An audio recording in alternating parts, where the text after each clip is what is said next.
అదేవిధంగా ఈ జయన్న ఫౌండేషన్ వ్యవస్థాపక అధ్యక్షుల వారితో ఇందాక మోటివేషనల్ తర్వాత మాట్లాడతాం సార్ వెళ్తా అంటాడుగా.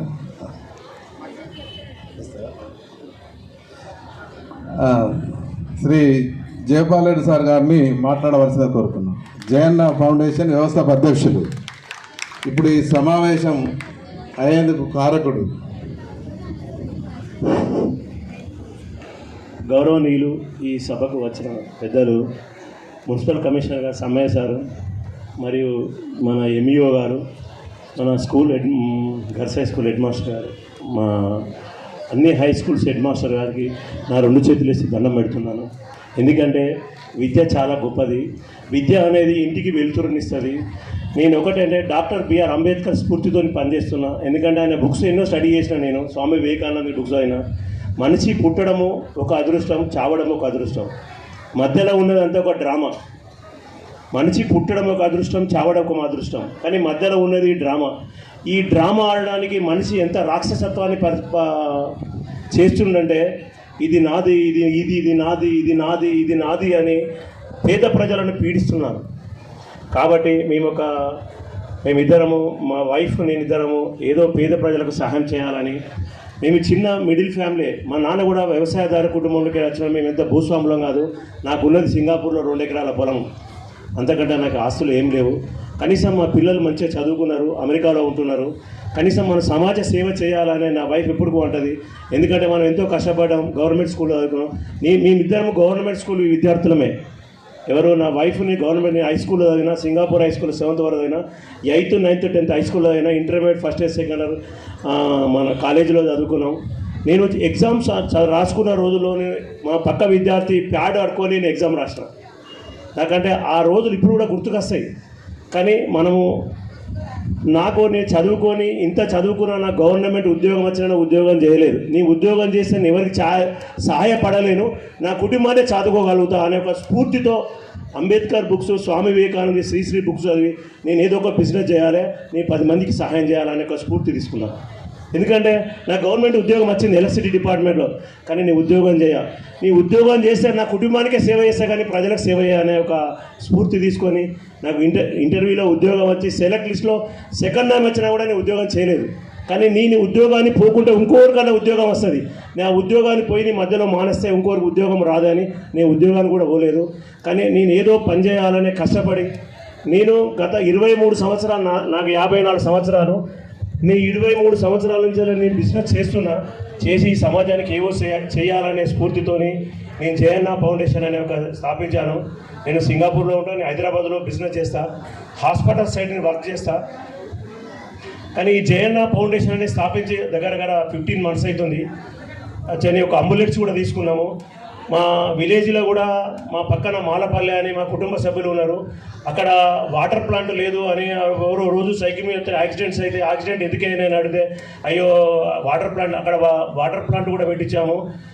ప్రతి ఇయర్ ఏదో ఒకటి. ఈ మండలంలో ఇప్పటి వరకు 2000 సర్జరీస్ చేయించిన. లేడీస్ గైనకాలజిస్ట్ ప్రాబ్లం ఉన్నా, మొగాల ప్రాబ్లం ఉన్నా, ఏ ప్రాబ్లం 2000 సర్జరీస్ చేయించిన నేను, నా వైఫే. ఎందుకంటే నేను హాస్పిటల్ సైడ్ వర్క్ చేస్తున్నాను కాబట్టి నేను చేసిన డిపార్ట్మెంట్లో ప్రజలకు సహాయం చేయాలనే ఉద్దేశంతో నేను ఆ డిపార్ట్మెంటే సెలెక్ట్ చేసుకుని బిజినెస్ చేసుకున్నాను. కాబట్టి పోయిన సంవత్సరం కూడా మేము పిల్లలకు ఎగ్జామినేషన్ ప్యాడ్స్ అవన్నీ ఇచ్చాము. కానీ ఈ సంవత్సరం నేను కొన్ని గవర్నమెంట్ స్కూలు సందర్శించిన, ఒక 1 week కింద సందర్శించిన, పిల్లలను దగ్గర తీసుకొని మాట్లాడిన. బాబు మీరు ఎగ్జామ్స్ ఎట్లా రాస్తారు, ఏం కదా 10th ఎగ్జామ్స్ కొంచెం కష్టపడాలి అంటే, సార్ మా ఆర్థిక పరిస్థితి లేదు, మా నాన్న రోజు తాగుతాడు సార్, మా అమ్మ 100 రోజుల పనికి పోతుంది సార్. నేను కొన్ని స్కూళ్ళల్లో తిరిగితే పిల్లలకు సివిల్ డ్రెస్ కూడా లేవు. గవర్నమెంట్ ఇచ్చిన డ్రెస్లే వాళ్ళు డేలు వేసుకుంటారు, నైట్ వేసుకుంటారు, స్కూల్కి వస్తుంది. నాకు చాలా బాధ అనిపించింది. నేను ఆ స్కూల్లోకి వెళ్ళి వచ్చినప్పుడు ఏడ్చుకుంటా బయటకు వచ్చిన. ఇంత స్థితికి ఎందుకు వచ్చింది, ఈ తల్లిదండ్రులు ఇంత ఎందుకు చేస్తుండ్రు? కనీసం పిల్లలు వాళ్ళు పుట్టడం జన్మలో పుట్టడం ఒక తప్ప అనే ఒక భావనతో వచ్చి వీళ్ళకి ఏదో ఒక సహాయం చేయాలి మన పిల్లలు. కానీ అది నేను ఏమనుకోనంటే, సార్ నాకు బస్సు కిరాయి లేవు సార్ అన్నాడు.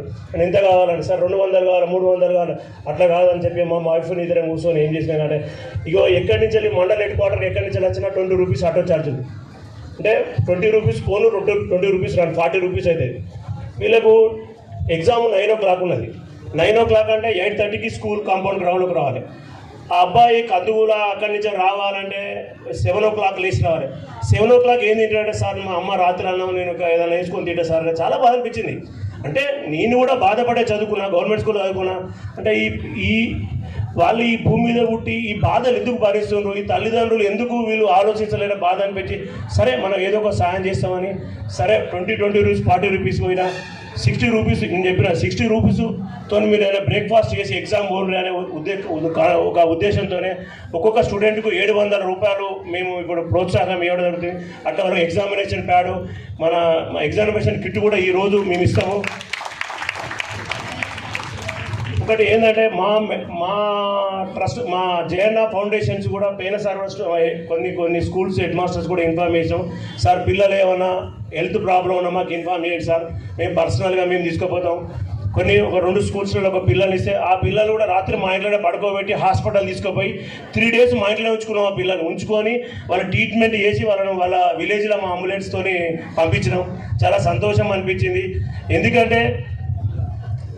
ఎందుకంటే డబ్బు అనేది ఎప్పుడు కూడా శాశ్వతం కాదు. డబ్బు ఎంతో మందికి ఉన్నది డబ్బు, కానీ ఎవరు కూడా కనీసం ఈ పేద వర్గాలకు, పేద ప్రజలకు కానీ ఎవరికి కానీ ఇవ్వాలంటే వాళ్ళకు ధైర్యం రాదు. కనీసం మనం చెయ్యాలనే ఉద్దేశంతోనే మనం పుట్టిన విలేజ్ సింగాపూరు, మన మండలం హుజురాబాదు, మనం ఎక్కడో బ్రతుకుతున్నాం. అక్కడ ఎంత చేసినా వేస్ట్. కానీ మన ఏరియాకి మనం వేస్తే మన పేరు అనే ఉద్దేశం తీసుకున్నాం. ఎన్నో సర్జరీ చేసాం. మన కోవిడ్లో కూడా మన మండలి నుంచి 250 మందిని అడ్మిట్ చేసినాం. గాంధీలా టిమ్స్ హాస్పిటల్లో 200 మందిలో ఒక 3 చనిపోయారు. వాళ్ళకు శ్వాసకోశ ప్రాబ్లం వచ్చి ఆ ముగ్గురిట్లో 2 మీనే దాన సంస్కారం చేసాం. నేను నా వైఫే దాన సంస్కారాలు చేసాం. అక్కడ ఏది హైదరాబాద్లో దాన సంస్కారాలు చేసాం.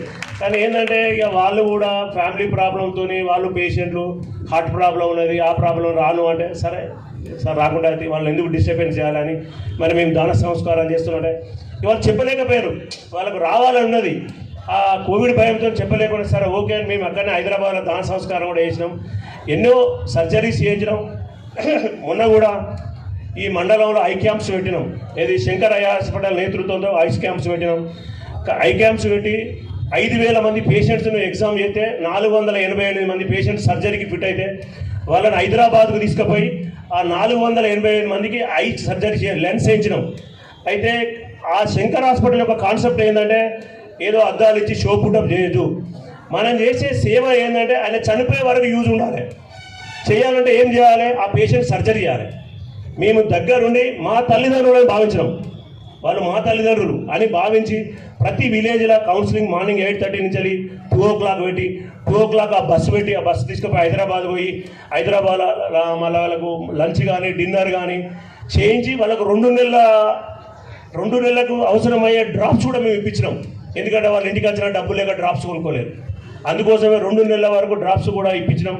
మొన్న 480 సర్జరీస్ చేయించినాం. చాలా బాధ అనిపించింది. ఎందుకంటే మేము ఆ పెద్ద మనుషులను తీసుకోపోతున్నాం, వాళ్ళు మా తల్లిదండ్రులను తీసుకోపోతున్నాం. కానీ ఆపరేషన్ అయ్యి సాయంత్రం 7 గంటల వరకు వచ్చే వరకు తల్లిదండ్రుల కోసం పిల్లలు వస్తలేదు. అయ్యో మా అమ్మ ఆపరేషన్ అయిందని రాలే. మళ్ళీ నేను ఆ బస్ కాడ నా అంబులెన్స్ పెట్టి వాళ్ళకు గుడ్డి, మళ్ళీ ఆపరేషన్ అయింది, బ్లాక్ అద్దాలు, వాళ్ళు ఎట్లా నడుస్తారండి? కనీసం తల్లిదండ్రుల మీద ఇంత జాలి చూస్తలేరు ఈ కొడుకులు బిడ్డలు. కానీ ఎంత ఘోరమైన పరిస్థితి ఉన్నదంటే అంటే అంత కాదు, ఒక 60% ప్రాబ్లం ఉంది. మళ్ళీ నేను అంబులెన్స్ పెట్టి వాళ్ళ ఇంటి దగ్గర తెచ్చిన, ఎవ్రీడే వాచ్ చేసిన వాళ్ళ కోసం డ్రాప్స్ చేసుకుంటారా, మీరు ఏం చేసుకుంటారు? 488 మంది పేపర్ చదువుతుండండి. ఈరోజు న్యూస్ పేపర్ చదువుతున్నారు. వాళ్ళు బాత్రూమ్ పోతుండ్రు. వాళ్ళు ఏమంటారు అంటే, సార్ మా డాడీది వాయిస్ పెరిగింది అంటారు. ఎందుకంటే కళ్ళు కనబడుతున్నాయి. ఇప్పుడు ఆ కళ్ళు కనబడక ముందు ఏమంటావు, నాన్న కొన్ని మంచిదే, బిడ్డ కొద్దిగా అన్నం పెట్టు, బిడ్డకి ఇద్దే అంటే ఆయన ఏమైందా చెప్తే వినబడతలేదు అంటున్నాడు. ఎందుకంటే వాయిస్ ఆయన కళ్ళు కనబడుతున్నాయి కాబట్టి ఆయన మనోధైర్యం పెరిగింది. కాబట్టి మళ్ళీ ఈ 25th నుంచి కూడా కొన్ని విలేజ్లు ఉన్నాయి. మళ్ళీ ఒక 600-700 సర్జరీ చేయాలని మేము ఇద్దరం టార్గెట్ పెట్టుకున్నాం. కంపల్సరీ సర్జరీ చేస్తాం. కాబట్టి హెడ్ మాస్టర్ టీచర్స్ కూడా ఒక రిక్వెస్ట్ ఏంటంటే, మీరు పిల్లలు ఎంతో మీ పిల్లలు లెక్క చూసుకొని చదువు చెప్తున్నారు. గవర్నమెంట్ స్కూల్ అనే కాన్సెప్ట్ తీసేయాలి. ఇప్పుడు కూడా నేను గవర్నమెంట్ స్కూల్ చదువుతున్నా, గవర్నమెంట్ స్కూల్ అనే కాన్సెప్ట్ తీసుకోవాలి. ప్రైవేట్ స్కూల్స్ ఏముంటుంది? అద్దాలు, రంగులు, కట్టపయ్యం. ఇక్కడ ఒక విద్య ఉంటుంది. ఇక్కడ మనకు చదువు చెప్పే చదువులు చాలా ఎడ్యుకేటెడ్స్. మామూలు వాళ్ళు కాదు, వాళ్ళు రత్నాలు. మీరు చదువు చెప్పేవారు ప్రైవేట్ స్కూల్లో అట్లా కాదు, ఇంటర్మీడియట్ ఫెయిల్ అయిన డిగ్రీ ఫెయిల్ అని చెప్తారు. ఇక్కడ చెప్పేది మంచి క్వాలిఫైడ్ టీచర్స్. కాబట్టి మీరు ఎప్పుడు గవర్నమెంట్ స్కూల్లో చదువుతారనేది మీరు మనసులో ఎప్పుడు పెట్టుకోవద్దు, అది చాలా తప్పు. నేను కూడా గవర్నమెంట్ స్కూల్లో చదివిన. మీరు కూడా మంచిగా చదవాలి, మంచిగా జాబ్స్ చేయాలి, మంచిగా డెవలప్ కావాలి, నా లెక్క ఈ స్టేజ్ మీద వచ్చి మాట్లాడాలి, అది నా కాన్సెప్ట్. ఎప్పుడు కూడా మీరు ధైర్యంగా ఎగ్జామ్స్ రాయండి, ఎక్కడ కూడా బాధపడకండి. మీకు ఏ ప్రాబ్లం ఉన్నా మీ కన్సల్ట్ టీచర్ను రిక్వెస్ట్ చేసుకోండి. తండ్రి తర్వాత వాళ్ళే మనకు, తల్లిదండ్రుల తర్వాత గురువే మనకు దేవుడు. కాబట్టి మరి వాళ్ళని ఎప్పుడు కూడా చిన్న చూపు చూడదు. టీచర్స్ని కూడా వాళ్ళని గౌరవం, ఎక్కడ కలిసినా 2 చేతుల నమస్కారం పెట్టాలి. ఇప్పుడు కోవిడ్ వచ్చినాక ఏం నేర్పింది మనిషికి అంటే 2 చేతుల నమస్కారం నేర్పింది, తెలుసా? కోవిడ్ వచ్చినాక ఏం నేర్పింది? హలో అయింది, ఇప్పుడు నమస్కారం ఇట్లా నేర్పింది. కాబట్టి మీరు మంచిగా చదువుకోండి. మా ఫౌండేషన్ తరపున మేము ఏదైనా సహాయం చేయగలుగుతాము, మేము ఏదైనా చేస్తాము. మేము కాన్సెప్ట్ ఏంది? ఒక విద్య, వైద్యం. విద్య ఇంటికి వెలుతురిస్తుంది, వైద్యం ఆయనకు వైద్యం చేస్తే ఏదో విధంగా పని చేసుకొని బతుకుతాం. ఈ 2 కాన్సెప్ట్ చేసుకొని మేము పనిచేస్తున్నాం. కాబట్టి మీరందరూ కూడా మమ్మల్ని దీవించాలి. మీ ఎప్పుడు కూడా ఎల్లవేళలా మీకు సేవ చేయడానికి మేము రెడీ ఉన్నాము. కాబట్టి మీరు మంచిగా చదవండి, ఎగ్జామ్స్ రాయండి, మీరు మంచి మార్క్స్ తీసుకోండి. నేను ఎంఈఓ గారిని, హెడ్ మాస్టర్స్ని అడుగుతా, మీరు మంచి స్కోర్ చేస్తే కూడా మీకు క్యాష్ అవార్డు ఇస్తాం మా ఫౌండేషన్ తరఫున. క్యాష్ అవార్డ్స్ కూడా ఇస్తాం మా ఫౌండేషన్ తరఫున. ఎంఈఓ సార్, హెడ్ మాస్టర్స్తో వాళ్ళు ఆలోచించి ఎన్ని మార్క్స్ చేయాలి, ఏం కదా అని చెప్పి మీరు తప్పకుండా మీరు మంచి మార్క్స్ తెచ్చుకొని మేము మంచి క్యాష్ అవార్డ్స్ కూడా ఇస్తాము. మీరు రంది పెట్టుకోకండి. మేము ఇచ్చిన డబ్బులు, నా వైఫ్ ఏం ఆలోచించిందంటే, సార్ మీరు 100 రూపీస్ ఇవ్వకండి సార్, వాళ్ళకి కష్టమవుతుందండి. ఎందుకు అని అడిగిన. ఆటో వాడు 100 రూపీస్ చేంజ్ చేయడని.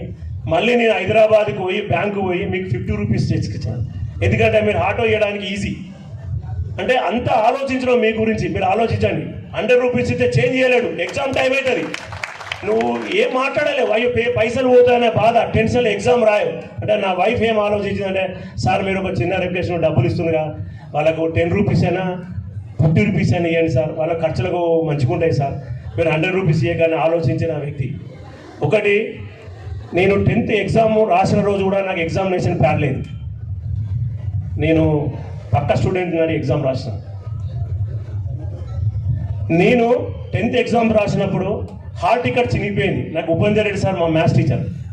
అయితే హాల్ టికెట్ చినిగిపోయి, ఎందుకు చినిగిపోయారా అని నన్ను బాగా కొట్టిండు.